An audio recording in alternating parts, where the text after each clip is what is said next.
And welcome for the Sports Roundtable today, folks. And we got a big day for you today. We've got a lot of high school football to talk about. We've completed the district championships from last night, so we're entering state tournament play for Missouri starting next week. And we're going to have David Jenkins along with us here momentarily from the Standard Democrat.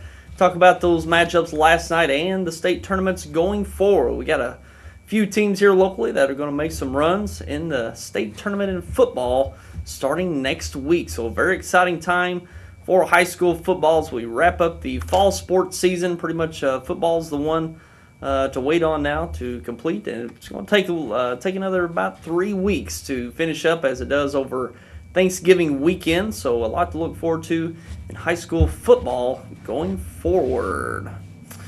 And also we want to touch on Northeast Arkansas. Pickett had their game Thursday night, and they got the Rice Bowl victory over Corning Thursday night. And we're going to replay that game. You can watch that coming up Sunday and Tuesday. Corning and Pickett Sunday at 4 and Tuesday at 6:30. That was the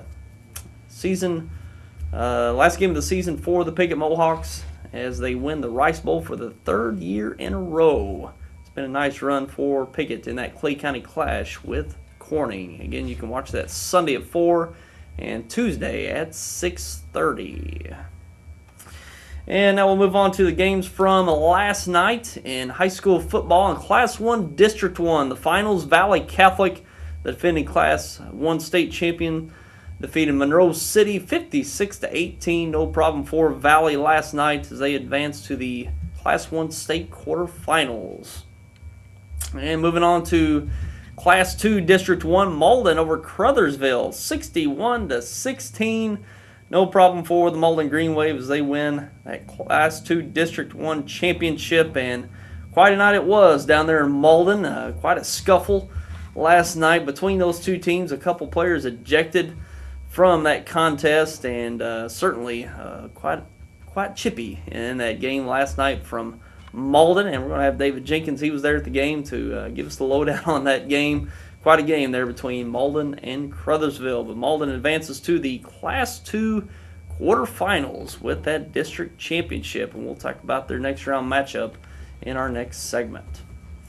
And also Park Hills Central over Kennett in the Class 3 District 1 finals up in Park Hills 48-14.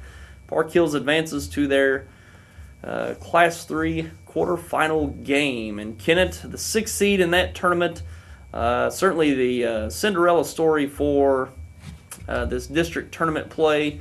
The 6th seed making it all the way out to the district championship. Might be one of the very few times we'll ever see that. 6th seed, seed low as 6, make it all the way to the district championship. So great run by Aaron Pixley and the Kennett Indians. Just come up a bit short against the Park Hills Central Rebels last night. And in Class 4, Cape Central defeated Hillsboro in the Class 4 District 1 finals 42-35. Hillsboro put up a good fight against the Tigers last night. Cape Central coming out on top, moving on to the Class 4 quarterfinals. They made it all the way out to the semifinals last year, so they're trying to equal that or even surpass that. So the only thing is they've got Webb City right in the path once again, but that's going to be a few rounds down, and we'll talk about their next round matchup coming up as well. So Cape Central getting their 2nd straight district title last night. And in Class 5 District 1, it was Jackson over Vianney 39-35, and Jackson having a big comeback in that game last night as they were down 35-3 at half and come all the way back to win that district title. Just an amazing comeback, one that you will rarely see, being down that much at halftime, 32-point halftime deficit, coming all the way back to win 39-35, and just to give up 35 points in the first half and not give up any in the second half is just a feat in itself. But on top of that, score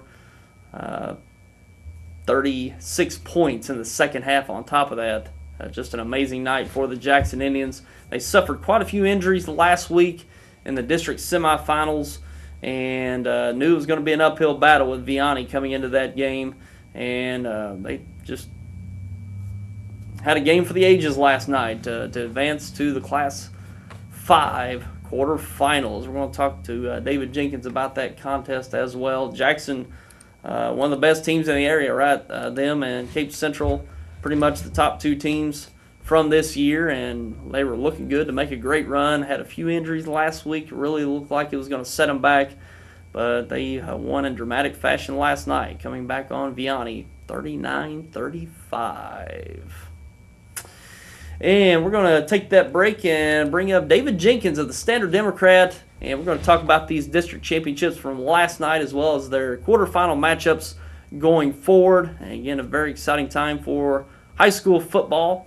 And we're going to take a break and be back with David Jenkins coming up next. NFL Red Zone, the channel that brings you every touchdown from every game on Sunday afternoons. Watch the most exciting moments like never before, live in HD. Every touchdown from every game, live on one channel, NFL Red Zone.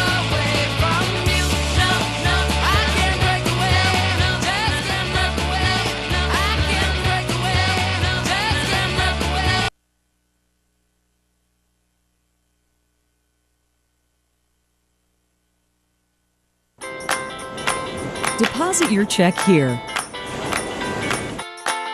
or here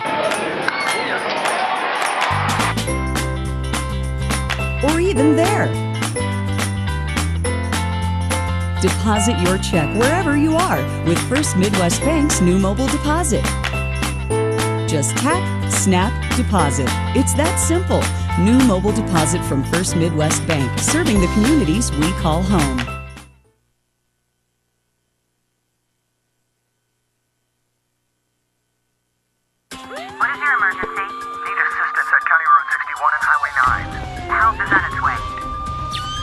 Clear! There's a better way to jumpstart your soil back to health. Apply Endzone to protect and increase nitrogen efficiency without killing bacteria. Apply Prevent to increase phosphorus availability and reduce fixation. Better yet, use them both to get more from your fertilizer investment and see higher potential yields. Ag Explorer, your prescription for healthy soil.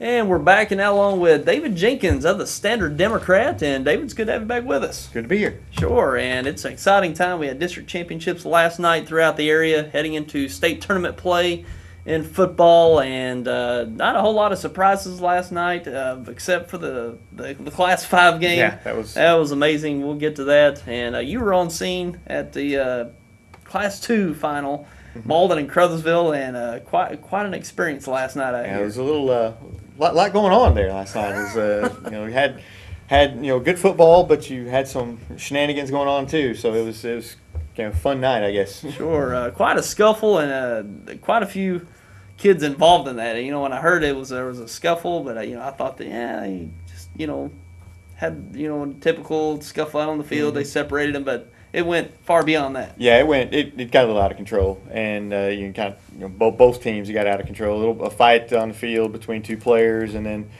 some players from Malden kind of joined in and kind of big melee there. Then a fan from Crothersville ran on the field and got arrested, and then you had all kinds of punches being thrown, and you had when the police gets involved, that's it's out of control, and the police are arresting people, dragging them off the field, and you had, I think, a total of 7 or 8 ejections just through the course of the game. Crothersville walked off the field with like 40 seconds left.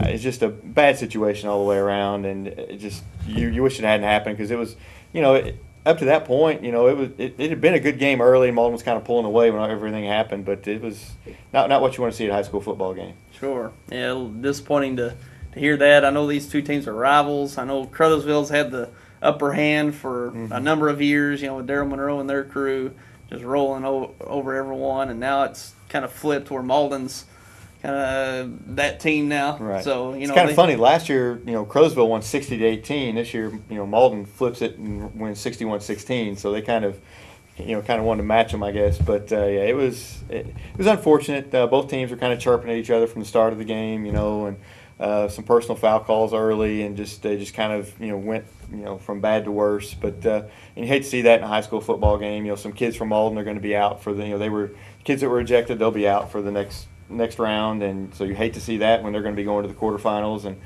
apparently some the kids from Crowsville who are back next year, they'll miss the first game of next year. So you hate seeing all that stuff whenever you just play the game and just settle it on the field, and they were just kind of went a little more than what it should have. Yeah, and you talk about those kids that'll miss next year's first game.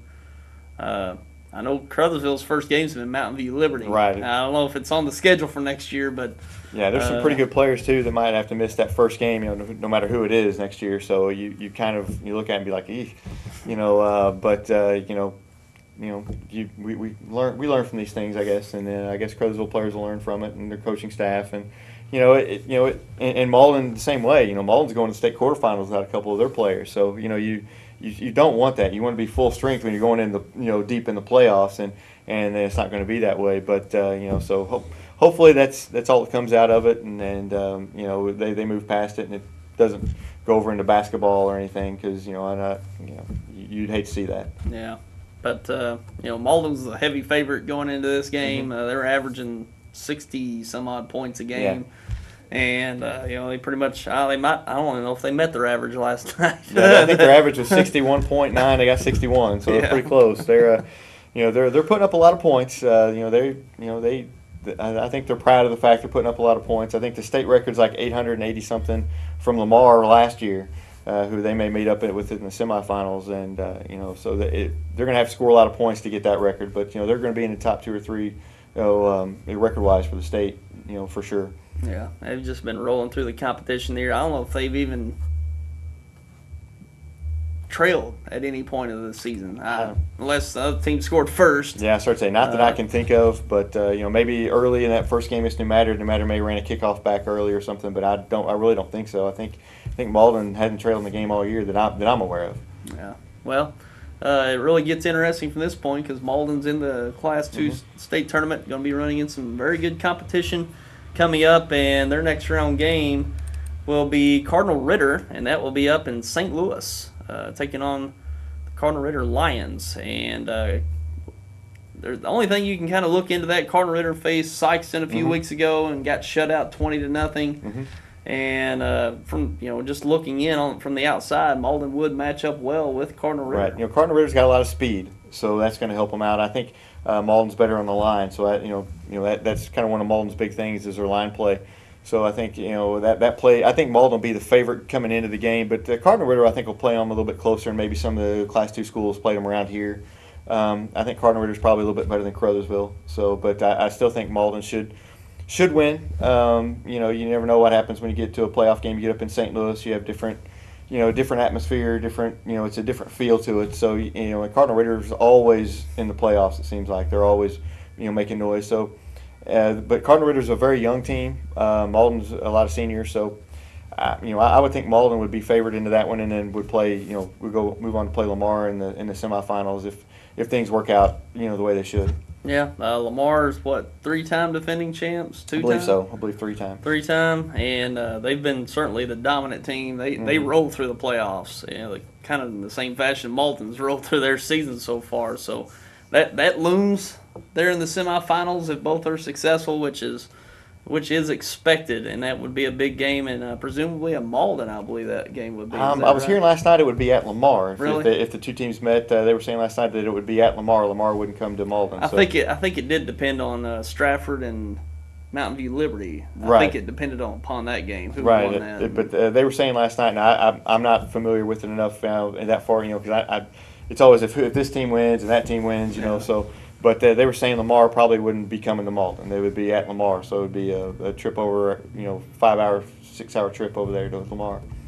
So, Malden got Cardinal Ritter, and Cardinal Ritter's record. They below 500, I believe.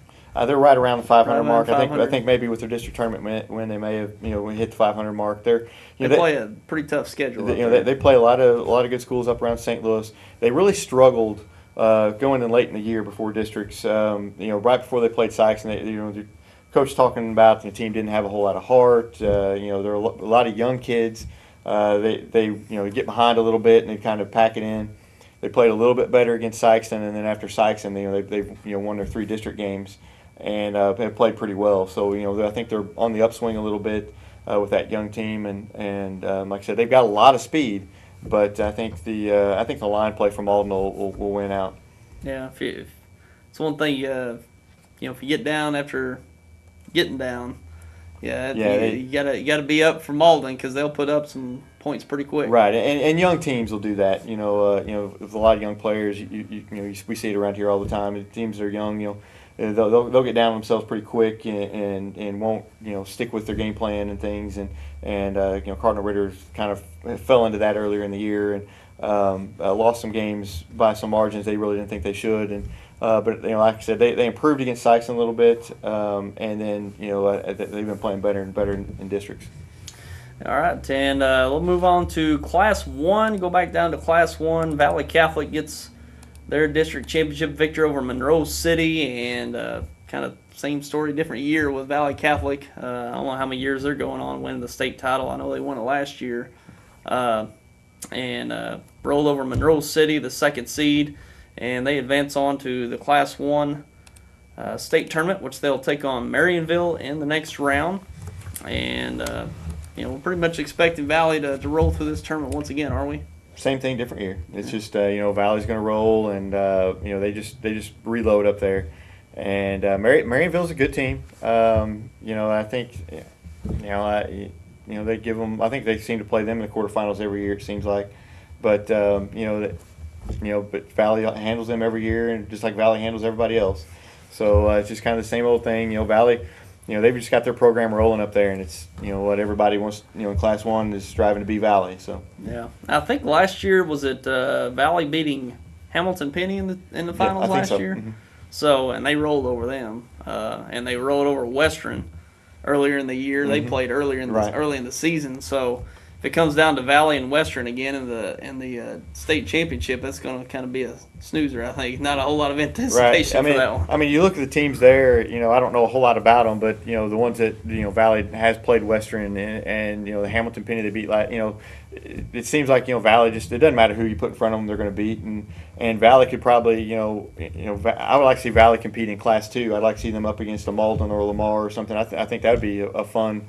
Some fun matchups because Valley's going to be competitive against anybody they play. Yeah, I've heard rumors that Valley and Lamar are getting together to schedule some home games. I think that would be a great thing. I've heard rumors of that, but you never know until you see the schedules. But I think that would be a fun little rivalry to get going there because they're both of them have their programs rolling and top team in Class 1, top team in Class 2. So. It'd be fun to see. Sure it would. Valley. I don't even know if did they graduate some seniors last year and just they graduated. They graduated their quarterback and I think their top running back and so but they just move other people in their place. They just they just reload every year and they're guys. They're just waiting for the next one to step up. So yeah, they got it going on there. Valley Catholic. They do. And let's move on to Class 3. And Park Hill Central defeated Kennett last night 48-14. And this was certainly the underdog story with the Kennett Indians, the 6th seed, going up against Park Hills. And Kennett's had a really great second half here of the season, and especially going through the district tournament. And they fall to Park Hills, which Park Hills undefeated. Very good team this year. And Kennett having a tough task going up on the road against Park Hills. Yeah, there's a reason Park Hills is ranked 3rd in state. I mean, they're just a very good team. They're sound on defense. They play very good defense, and their offense is better than what I think it's been in the past. They throw the ball around a little bit. They can still run it. So they're a really tough team to match up with. And Kennett's played really well the second half of the year since they put Edward Wilson in at quarterback. I think he had, going into the game, I think he had like 1,300 yards rushing from the quarterback spot in like 6 games. And I think he had 150 last night. It's just, he just can't do it himself. And they kind of shut the run game down a little bit, made him throw. I think they only completed 2 of 14 passes, and that's just not Kennett's strength right now. And they just can't really throw the ball. And Park Hills kind of loaded the box and made them throw it, and they just really weren't able to. But good teams will do that. But Kennett's definitely on the upswing, and then they looked so much better as the year went on. They just got better and better, and which is evidenced by a 6 seed making it to a district championship game. Yeah, the future is bright for Kennett. I know Aaron Pixley down there for his second year, and his brother Arlen Pixley came over this year to run the defense, and they've got things going in a short period of time. Seeing them a few times, we did some Kennett games this year. Just seeing how physical they've become over the past year was pretty impressive. Kennett's not known for very physical play. If anything, they've got really good skill players. We've seen some really good skill players out of them over the years, but they've become a very physical team, and they showed that at the latter part of the season. And it bodes well for them going forward. I know they got some kids coming back that are going to bring back a good team for Kennett next year. Right. Wilson, he's their third string quarterback and their main running back. And he'll, I don't know whether to put him next year. It'd be hard to take him out of that quarterback spot, because he's done so well. But you have Akeem Nelson, who's their starting quarterback, got hurt at the beginning of the season.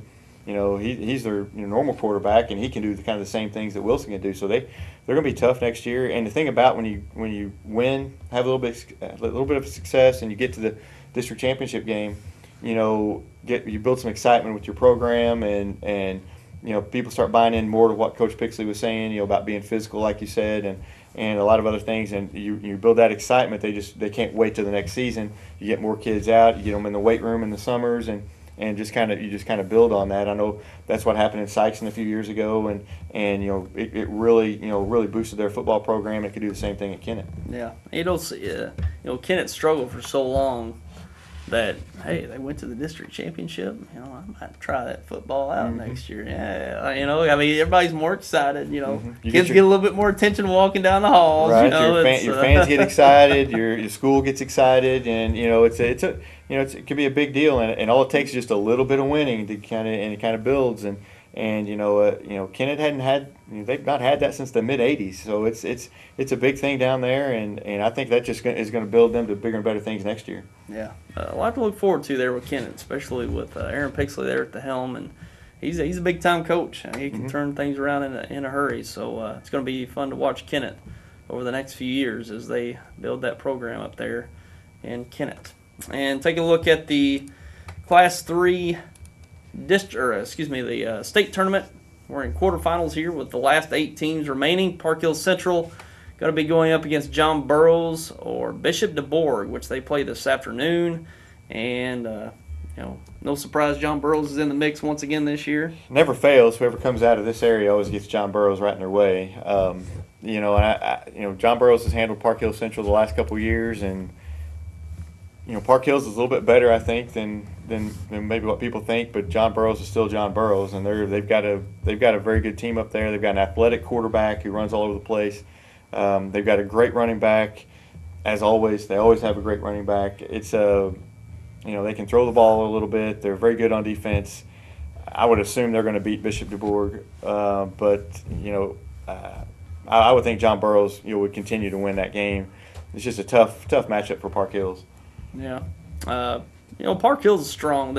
You watch Park Hills play, and they're not just – they don't wow you. They don't have any players that just stand out, that just, that have just that exceptional talent. But across the board, they're very good. At every position, they're very good.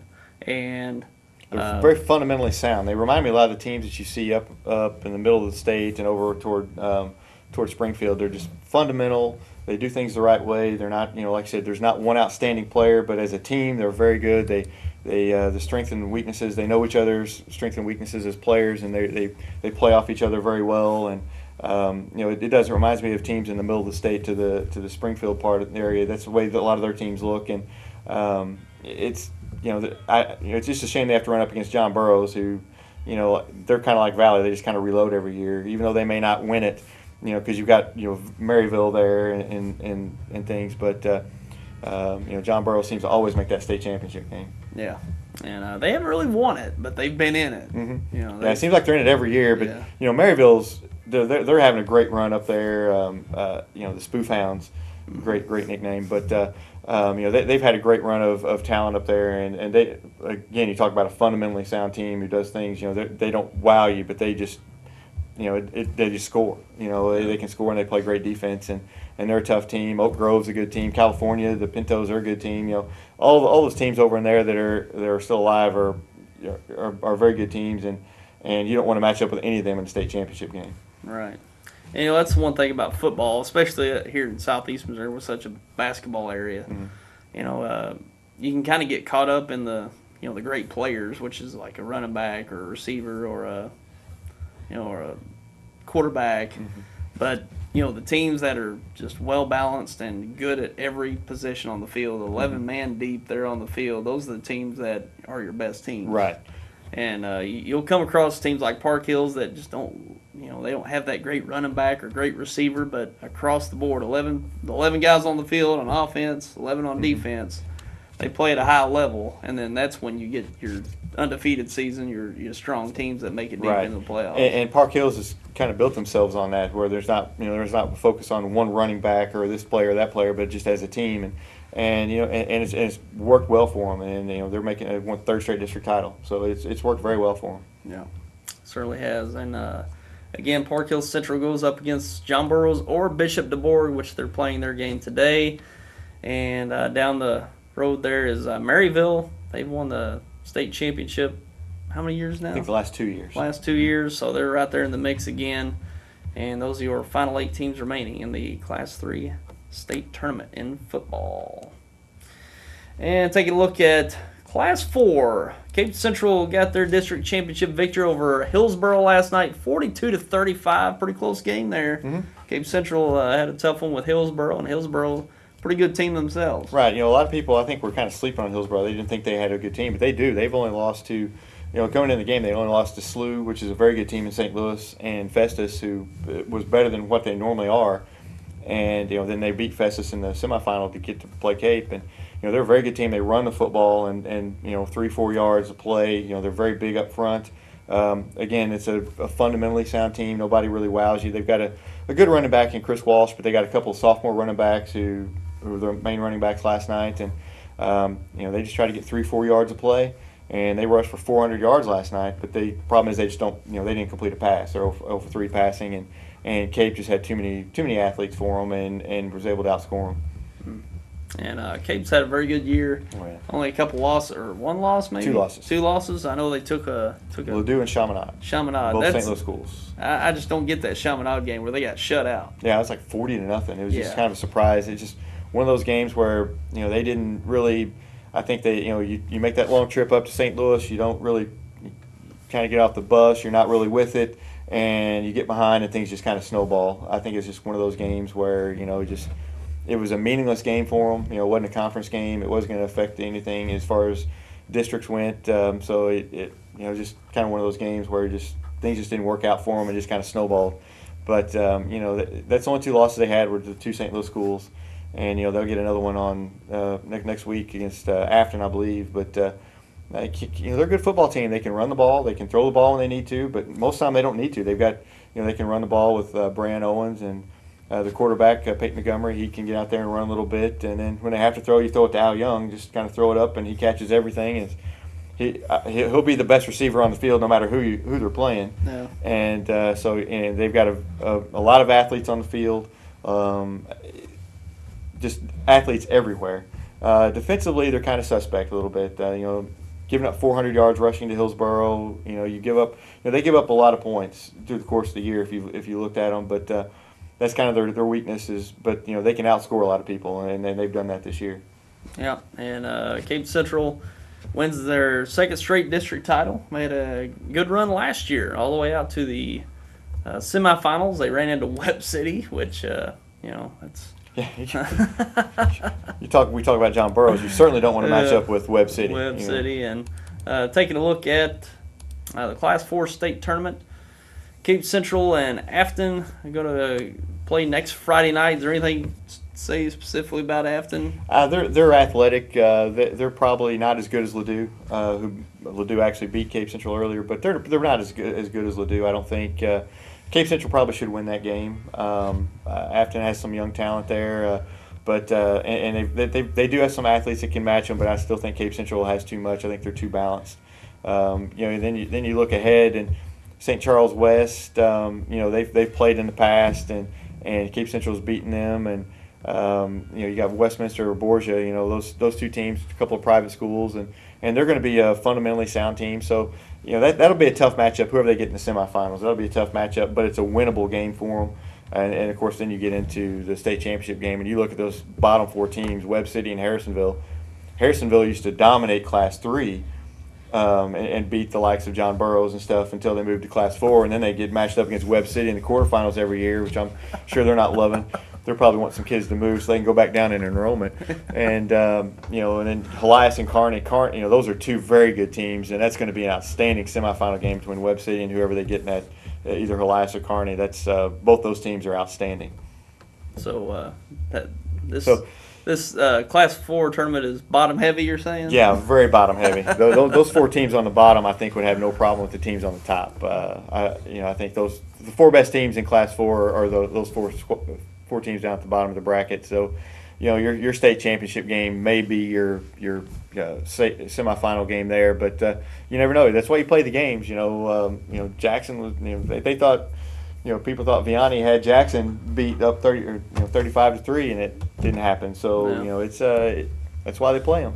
Yeah, and Cape Central, if you're Cape Central, you say, hey, we don't have Webb City again this year, so right. If they can. I think any team would be happy to meet Webb City in that state championship game and just roll the dice with it and see what happens. I know Sykes a couple years ago wanted to do that, and they fell a game short. And ask them, well, do you want to play Webb City? Well, yeah, we want to play Webb City. That means we're in a state championship game. So they fell a little bit short, but hopefully I'd like to see Cape Central get to that game.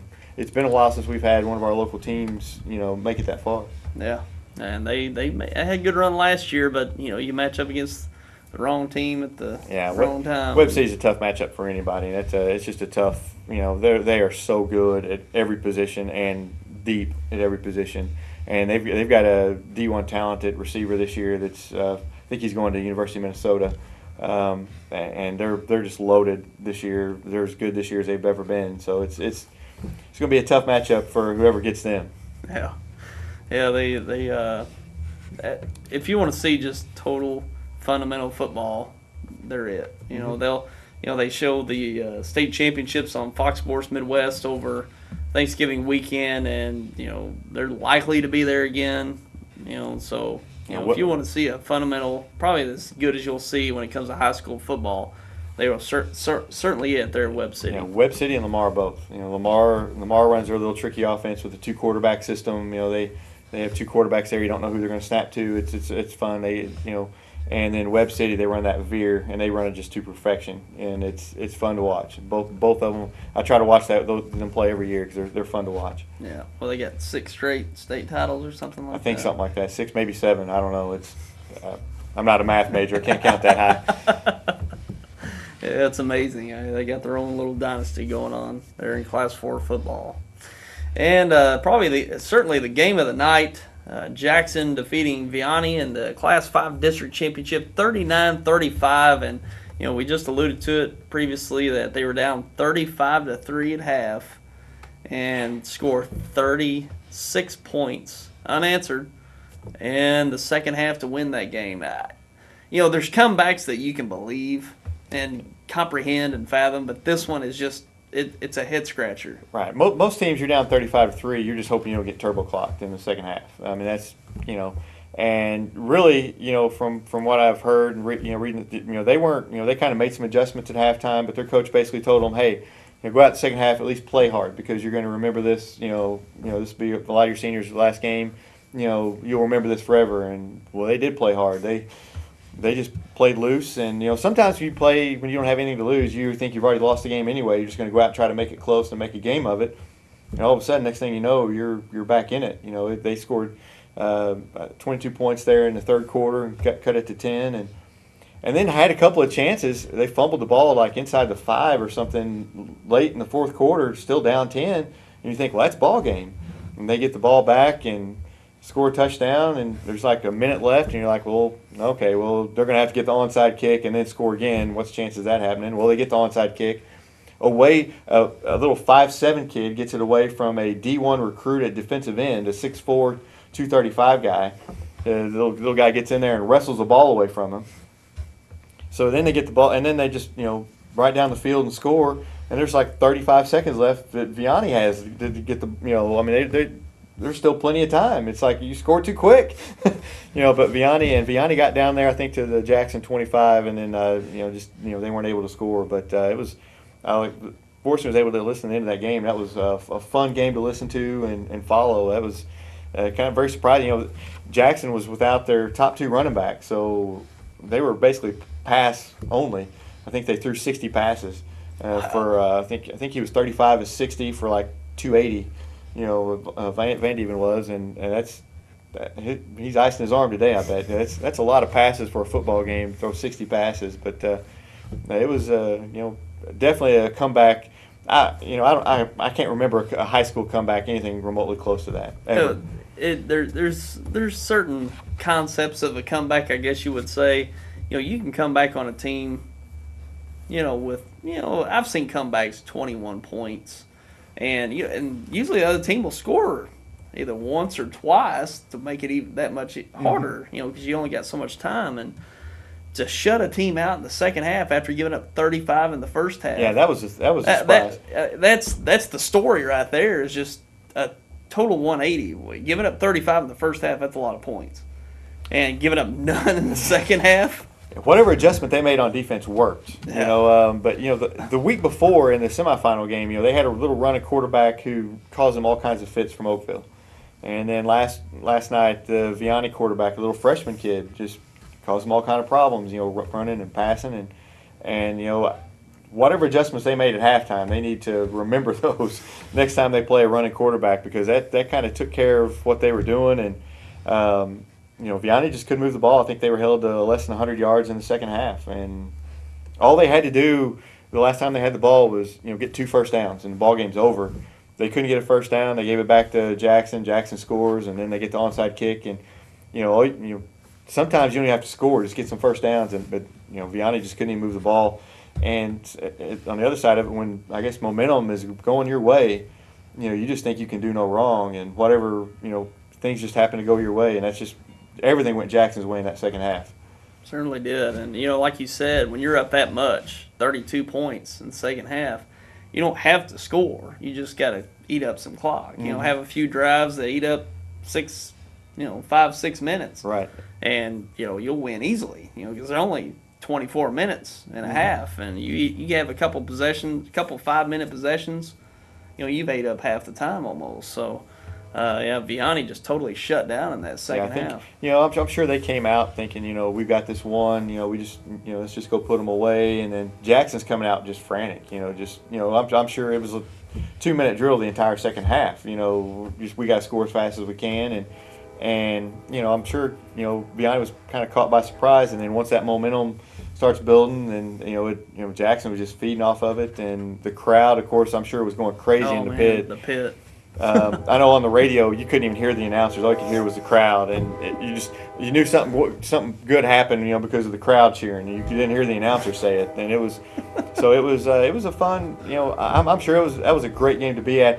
I know there's a couple people that left early. There was. Oh yeah. That left at halftime saying, "Well, this game's over. I'm done with this." And they're kicking themselves today. And they probably didn't even turn on the radio either. Yeah. They probably got some text from their friends. friends. Yeah, probably get some text from their friends. Hey, we're about to win this game. Like, what? No, they're just messing with me. And then you're like, oh my gosh, but you also know there's going to be about 2,000 people who said, "Oh, I was there at that game. Yeah, I watched them come back," and they weren't there, but or they left. Yeah. "Oh, I was there. Yeah, I was there. I saw it." Yeah.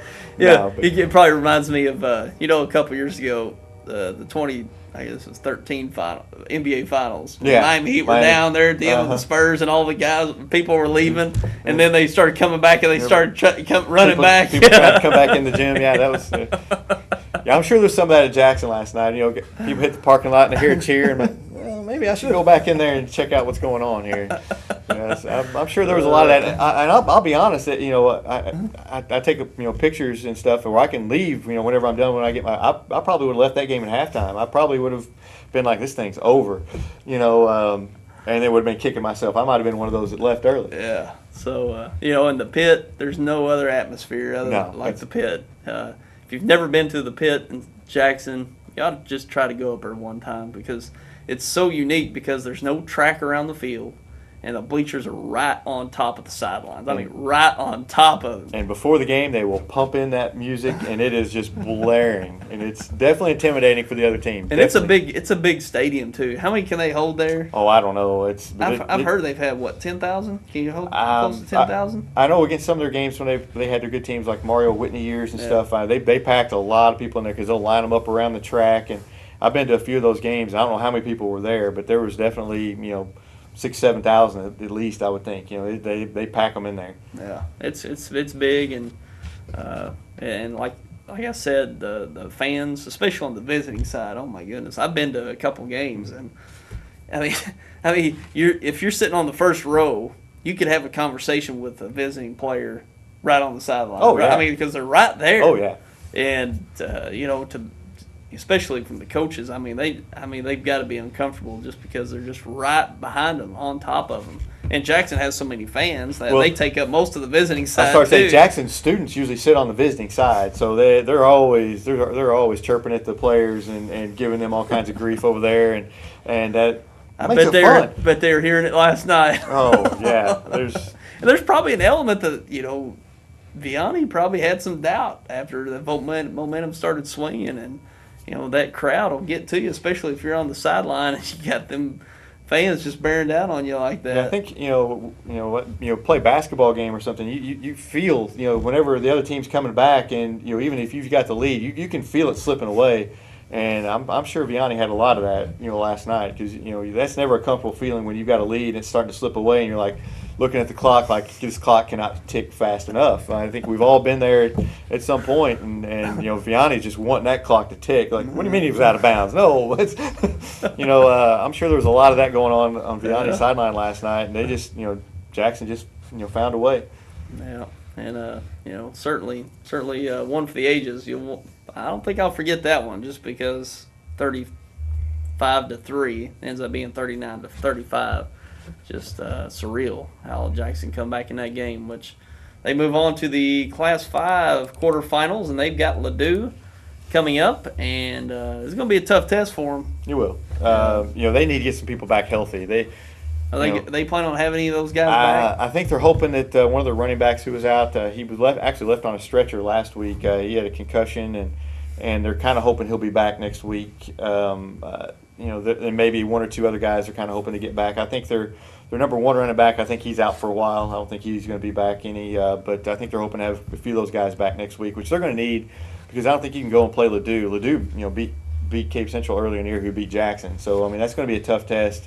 Ladue's very athletic, and you're going to have a running game. You can't go out there and just throw 60 passes and just Ladue's athletic enough, and especially in the secondary, where they're going to make some plays. And I think it's going to be a tough test for Jackson, but it's a winnable game for them. And then you look at the next games, Zumwalt North and Battle. That's a winnable game for them as well. They've already beat Battle already this year.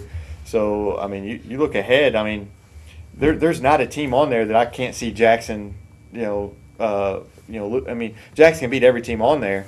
Now I can see any team on there beating Jackson as well. So that's a very balanced Class 5 playoff. So anybody can win that one. Yeah. Well, Jackson.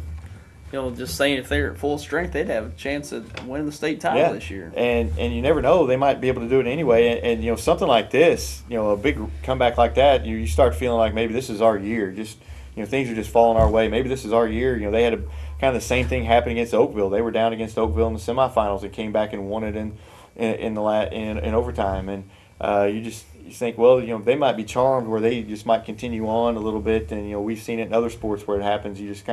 They just start believing and thinking they're going to win no matter what, and that can take a team a long way. Yeah, and they beat Battle already, and I don't know what that matchup looks like for Zumwalt North and Battle. I would think about Fort Zumwalt. I would think Fort Zumwalt North would be the favorite in that one, but like Fort Zumwalt North, to me, I mean, what I've read about them, they're similar to Jackson.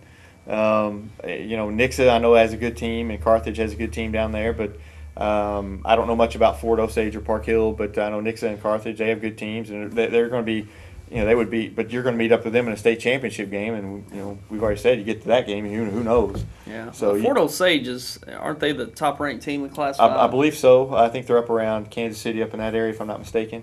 But I'm Carthage sure, is right up there too. Yeah, those are good teams. I know Nixa's played to Webb City and lost to them. I think that's their only loss, if I'm not mistaken.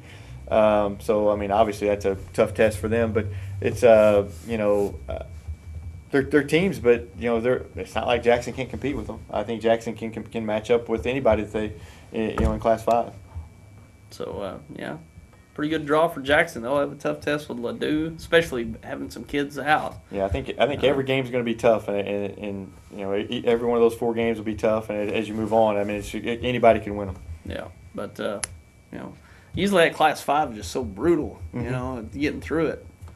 Maybe it's from what it looks like to me this year, it's not as stacked as it usually is. It doesn't seem like it's as stacked as it normally is. You normally have a lot of. It seems like you normally have a lot of St. Louis schools in there, but there's not many. Oh, you're just seeing Hazelwood in there. Mm-hmm. And I know that Class 6. You got some. I know that they the districts changed a little bit, so you might have some of those schools up in Class 6 now, but or even down to Class 4. Yeah, might have up or down. So it's but it's a different. I don't know, but it looks like it's a very balanced year in Class 5. Yeah, just going off topic a little bit here. Nixa, just 10 years ago, they were Class 3. Mm-hmm. That's one growing town there. Yeah, and actually, it's the fastest growing city in Missouri. Mm-hmm. Found that out. So you remember Nixa, don't you? Oh, yeah. We didn't play them, though. There's some good teams they had some back in good teams. They won state championship, what was it, around 90? Or I think it was 99? 98 or 99. Right around there. They had 2 really good teams, and they got some good teams over there, even just the last few years in Class 4. So, as they moved up, they've had some really good teams. Yeah, but it's just seeing them Class 5, and just 10 years ago, they were Class 3. We played in New Madrid, and just thinking they went from a New Madrid to a Jackson, it's just it's unreal. But because a fast-growing town out there around Springfield. Jackson kind of did the same thing. They were back, back years ago. They were the same size as Dexter back in the '80s, and the next thing you know, they're the biggest city in Southeast Missouri. So it happens. Yeah, so it's just shows you the quality of the town. That's for sure. Nick's is out there in Springfield area, Springfield in general. Yep. Fast growing, very fast, very fast growing out there, and probably all going to Nixa. So there's your state tournaments going forward. I know it's going to be very exciting. We've got Valley that's probably going to roll. Mullen got a good shot at advancing, setting up a semifinal with Lamar potentially. Park Hill Central got a tough out in their next round, but got a shot there. Cape Central trying to make it back to the semifinals, and Jackson, overcoming. That's what they're doing. All you gotta do is win. So quite a few storylines here. Malden might be, in the end, the best offensive team in the state of Missouri. That's kind of the one you look at because they're the most dominant team in the area, going up potentially against Lamar, 3-time defending state champ. I think that's right. Yeah. And that's probably the one you kind of keep your eye on, to see what happens. Yeah, I think really all of them. I mean, and if you look, having I guess 4 Southeast Missouri SEMO conference teams, I believe in the I guess 3 SEMO conference teams in the state quarterfinals. It's been a while since that's happened. To have 3 in the quarterfinals.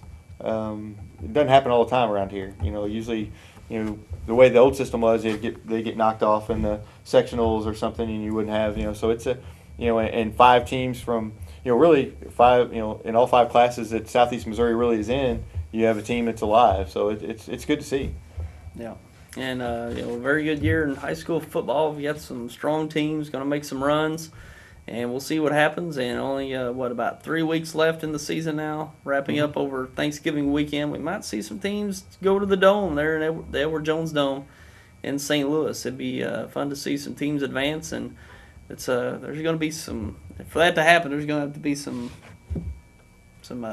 impressive stories along the way to get there. Definitely. But once they get that far, you always root for them, no matter if they're rivals of your school or not. We always kind of root for the Southeast Missouri schools. So hopefully everybody gets behind them and gets to a game next weekend. Yeah, that's rare to get to the state championship from Southeast Missouri because got a whole lot to overcome. Yeah. Some bigger schools and teams that certainly have a lot more kids thrown into the mix. What's amazing is Lamar. I hear they dress 60 kids. Yeah, I think they've got a roster of 70 this year. 70, and they're a Class II school like Malden, and they dress probably twice as many kids. I saw Malden sign on last night. They have 40, 45 kids over there. I thought that's a really good team. There's some Class II teams around here that have 20 kids. Ended the season with 20. I think Kenton or Hayti ended the season with 22 kids. I think Charleston ended with 19. Those are Class II schools, and you got another one over here that's got 70. It's like, share a few. I mean, they must be dressing out the whole boys enrollment, Yeah, no kidding. I mean, but when you start winning, everybody wants to be a part of it. I guess. Even if you want to sit the bench, I guess. Just give me a jersey, coach. Yeah. So you can wear it on Fridays, Just hope you have enough numbers for everybody. Yeah, that's true. Yeah. So we'll see what happens in the next week as we get into state tournament play here in high school football, and probably just touching on a few more storylines. We wrapped up the fall. What a story was with Portageville girls softball team over in Springfield. That was crazy. Yeah, another crazy storyline. And just to quickly, if you're not familiar with it, Portageville played in the Final Four, the semifinals over in Springfield a couple weeks ago. Was it 2-1 or 1-0? They were down 1. They were down 1-0, and the girl hit a 2-run homer. Okay, 1-0. The girl hit a 2-run homer, and come to find out, the girl that was on base didn't touch home plate, so she was called out, and that was there were 2 outs in the inning, and she was the 3rd out, so the home run didn't count. It was actually officially a triple, and they lost 1-0 in the end, and it come out there. The first base umpire called the girl out, which presumably crossed home plate, but it wasn't the home plate umpire that called her out. It was the first base umpire, and I don't think we'll ever see that happen again like that. I've never even seen that happen before where someone was called out on a home run. It actually happened in the spring with New Madrid. Really? In a district semifinal game. You finally get your spring softball state championship. And New Madrid has dominated spring softball in the area for years. They get to the semifinal game, hit a home run, and the girl didn't touch home plate. They called her out, and they lost the game. Really? I didn't know that happened. That was actually Coach Rogers' last game as a softball coach over there. That was kind of the I know they lost that game. That's how it happened. They lost in almost the exact same way. There was a big crowd at home plate. She didn't touch home plate. Called her out, and except they actually apparently they have photo evidence of her touching home plate. But anyway, it didn't matter. They called her out, and it doesn't matter if It's a shame the game had to end that way for Portageville, but you would think that if a first base umpire is making that call, that he's pretty sure if she didn't touch. I mean, you would think. You're not going to just make that call just for no reason. You would think. It's tough to understand a call being made like that. What comes strange to me is that the first base umpire is actually watching. Right. Or keying in. Oh, she touched home plate when you think the home plate umpire would be. Right. I don't know. I umpired games years ago, and I don't think I would. I certainly wouldn't have made that call. I would have been like, I didn't see it. Even if I would. It'd have been one of those things because there's so much going on at home plate. They're jumping up and down. It's a big moment. I believe the home plate umpire signaled that I think she touched, and then I guess there was an appeal or something. I'm not. The thing is, nobody's really sure what happened and led to it, but I know the umpires conferred and said that the first base umpire apparently said she didn't touch home plate, and they called her out. And it's just hard for me to believe that he had to be sure. Because you just don't make that call unless you're sure. And I talked to a few umpires about it afterwards, and they said, well, they wouldn't make the call, but if they're the same way. If if you're sure, then you make the call. And if he was, so obviously he was pretty sure that she didn't touch home plate. Wow. Tough way to lose. Well, and think if you say that, and I didn't remember that happened in the spring with New Madrid, but I mean, if that's happening, certainly from this point forward, everybody should stay away from home plate.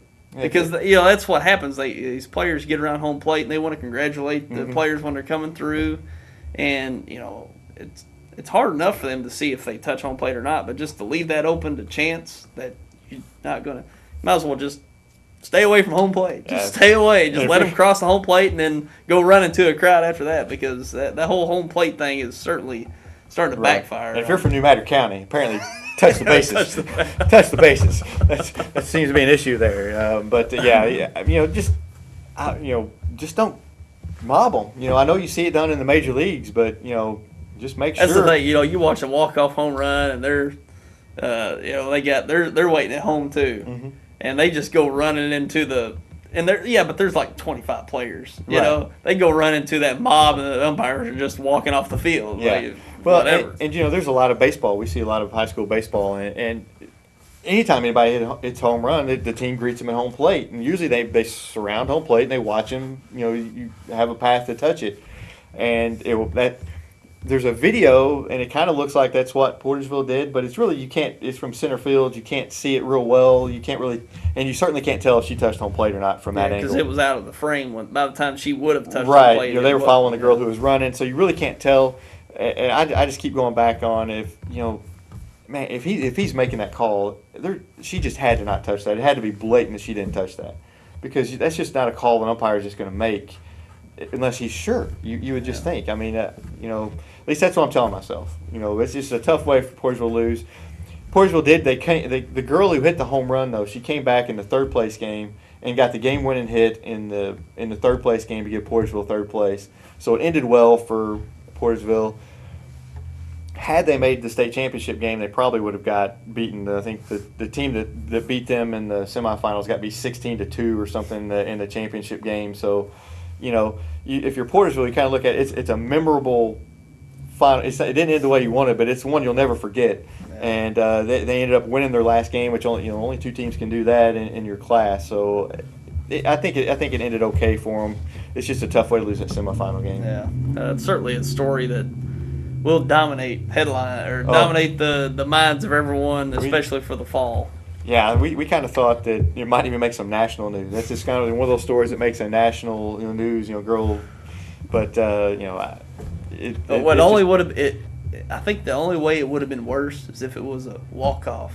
Right. Home run. Mm-hmm. That's the only way it would have been worse. It wasn't a walk-off. It was in the top half of the inning. But it ended up being a walk-off home run anyway. It was a walk-off for the other team. Yeah, they got the walk-off with the win. But it was just a tough way to end the game. And something Portersville will never forget. Those kids will never forget that, and that town will never forget it. Coaches need to take notice that this whole huddling up at the plate, even baseball too. This huddling up at the plate, move that huddle over to the side. I talked to a softball coach who said, "Yeah, that's going to have to be something we address." He said, "We're going to talk about that just so that never happens to us." No. And so I think you'll probably see that. Coaches I think have taken notice now with this. Be like, wait a second, we got to make sure that you touch the bags and the plates and stuff. So yeah.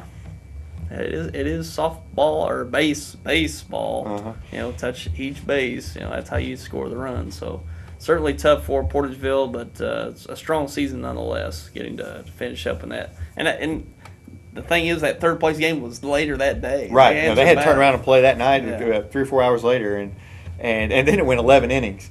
It didn't get over till like 11:30 at night. It was just a late night, but I thought it was nice that the girl who hit the home run was able to get the game-winning hit in that game and to win that game for them. And they have everybody back next year. I think they lose maybe one player, and their main girl, Taylor Tiffany, the pitcher, she's back. So they have a chance to get back there again next year and win it next year, and they can use this as kind of some experience. So. Sure, good deal. So. That'll pretty much wrap it up. We've pretty much wrapped all the fall stuff up we can today, and we'll look forward to the football games next week. Friday night will be the quarterfinals of the state playoffs, and a lot to look forward to there. And David, we appreciate you coming over and spending some time with us and talking about these games. And it's getting very exciting. We'll be getting into basketball before you know it. Can't wait.